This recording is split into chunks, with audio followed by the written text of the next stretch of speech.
अस्सलाम वालेकुम बच्चों, उम्मीद है आप सब खैरियत से होंगे। आज की इस वीडियो में जो टॉपिक हम लोग कवर करने वाले हैं वो है यूनिट 12 ज्योमेट्रिकल ऑप्टिक्स का टोटल इंटरनल रिफ्लेक्शन। बच्चों, अभी तक हम लोगों ने ये पढ़ा है कि जब एक रे डेंसर मीडियम से रेयर मीडियम में जाती है तो वो नॉर्मल से थोड़ा बहुत बेंड हो जाती है। यही पूरा फिनोमेना हम लोगों ने पढ़ा था रिफ्रैक्शन के पार्ट में।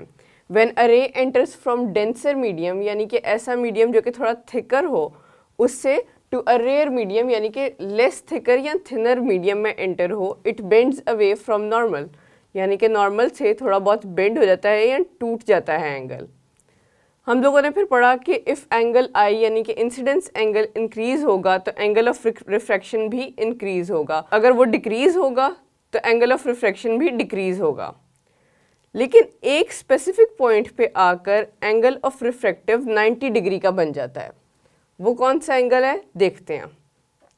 हम लोगों ने बात की कि अगर एंगल ऑफ इंसिडेंट जा रहा है नॉर्मल में, एक डेंसर मीडियम से एक रेयर मीडियम में ट्रेवल कर रहा है, तो रिफ्रैक्टेड रे बनेगी थोड़ा सा बेंड होके।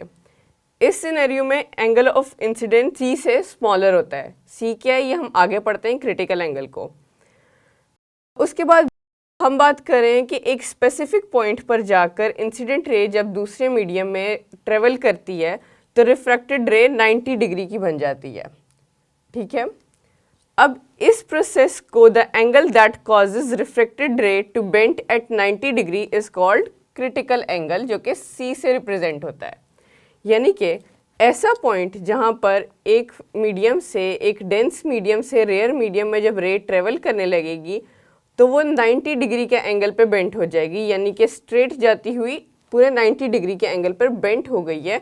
तो इस प्रोसेस को, इस बेंट को कहेंगे क्रिटिकल एंगल, जो कि सी से रिप्रेजेंट होता है।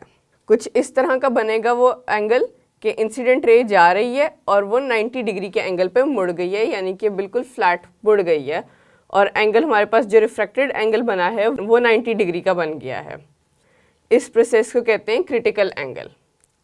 अब अगली बात बच्चों, हम लोग ये पढ़ रहे हैं कि एंगल आई यानी कि एंगल ऑफ इंसिडेंट अगर ग्रेटर होगा क्रिटिकल एंगल से।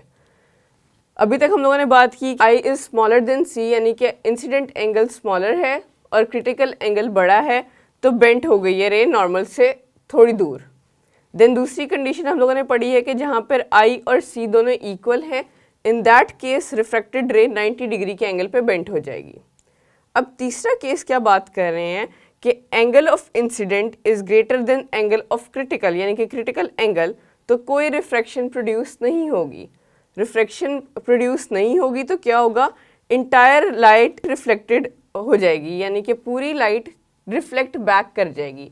रिफ्रैक्शन में हमने पढ़ा था कि एक मीडियम से दूसरे मीडियम में जा रही है तो बेंट हो रही है नॉर्मल से, जबकि आप लोगों को अगर याद हो तो हम लोगों ने रिफ्लेक्शन में ये पढ़ा था कि एक मीडियम से जाएगी, टकराकर वापस बाउंस बैक कर जाएगी फर्स्ट मीडियम में, जब दूसरे मीडियम में जाने की कोशिश करेगी तो बाउंस बैक कर जाएगी फर्स्ट मीडियम में। अब ऐसे सिनेरियो को कहते हैं टोटल इंटरनल रिफ्लेक्शन, यानी कि जो इंसिडेंट रे भेजी जाए एक मीडियम से दूसरे मीडियम में, वो नॉर्मल्स के साथ टकराए और वापस मुकम्मल तौर पर बेंट हो जाए, रिफ्लेक्ट बैक कर जाए। इस प्रोसेस को कहते हैं टोटल इंटरनल रिफ्लेक्शन। आप लोगों की बुक में एक एग्जाम्पल दी हुई है, उस एग्जाम्पल को देखते हैं। Find the value of critical angle of water, refracted angle is equals to 90 degree, यानी कि हम लोगों ने इसमें क्रिटिकल एंगल किसका फाइंड करना है, पानी का। और इस सिनेरियो में कि रिफ्रैक्टेड एंगल हमारे पास क्या बन रहा है, 90 डिग्री का। The refractive index of water is 1.33, यानी कि रिफ्रैक्टिव इंडेक्स वाटर की क्या है, 1.33, जबकि एयर की रिफ्रैक्टिव इंडेक्स क्या है, 1। तो बच्चों यहाँ पे हम लोग अप्लाई करेंगे स्नेल्स लॉ। हमने पढ़ा था स्नेल्स लॉ क्या होता है, sine r divide by sine i is equals to n. हम इसको इस तरह से भी लिख सकते हैं कि एन को हम इस तरफ ले आए इक्वल के, जबकि जो चीज़ हम लोगों ने फाइंड करनी है वो ऑपोजिट साइड पे चली जाए। तो इक्वेशन कुछ इस तरह से बनेगी, n sine i is equals to sine r. ठीक है, अब इस इक्वेशन में हम लोग वैल्यूज़ को पुट करते हैं जो हम लोगों को क्वेश्चन में दी गई हैं। n की वैल्यू 1.33, देन साइन i जो हम लोगों ने फाइंड करना है, देन साइन r की वैल्यू 90 डिग्री। जब हम लोगों ने ये वैल्यूज़ पुट कर ली तो अब जो चीज़ हम लोगों ने फाइंड करनी है उसको इक्वल के एक तरफ रखेंगे, जबकि बकाया तमाम डाटा को हम इक्वल के दूसरी तरफ भेज देंगे। 1.33 जो यहाँ साइन आई के साथ मल्टीप्लाई हो रहा था वो अपोजिट साइड पे जाकर साइन आर के साथ डिवाइड होगा। तो कुछ इस तरह की वैल्यू बनेगी साइन 90 डिग्री डिवाइड बाय 1.33। अब साइन 90 डिग्री की वैल्यू क्या होती है, इक्वल्स टू 1। जब आप कैलकुलेटर पे ये वैल्यू पुट करेंगे साइन 90 तो वैल्यू हमारे पास आएगी 1। Sine i is equals to 1 divide by 1.33। अब ये तो वैल्यू होगी sine i is equals to 1 divide by 1.33, लेकिन बच्चों हम लोगों ने साइन आई की वैल्यू फाइंड नहीं करनी, हमने सिर्फ आई की यानी कि अपने इंसिडेंट एंगल की वैल्यू फाइंड करनी है। तो आई को इधर ही रहने देंगे और साइन को हम ले जाएंगे इक्वल के उस तरफ। जो चीज़ इक्वल के इस तरफ साइन थी वो इक्वल के उस तरफ जाके साइन इनवर्स बन जाएगी और 1 डिवाइड बाय 1.33 की वैल्यू एज इट इज़ आ जाएगी।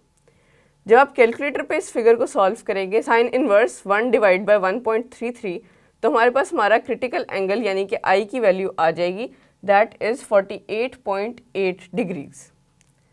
आई होप आप लोगों को समझ आया होगा कि टोटल इंटरनल रिफ्लेक्शन क्या है और किस तरह से इस फिनोमेना को हम लोग न्यूमेरिकल्स में यूज़ करेंगे। इस वीडियो को बार बार देखिए ताकि जब न्यूमेरिकल सॉल्व करने का टाइम आए तो आप लोगों को ईजी हो। अपना ध्यान रखिए। खुदा हाफिज़।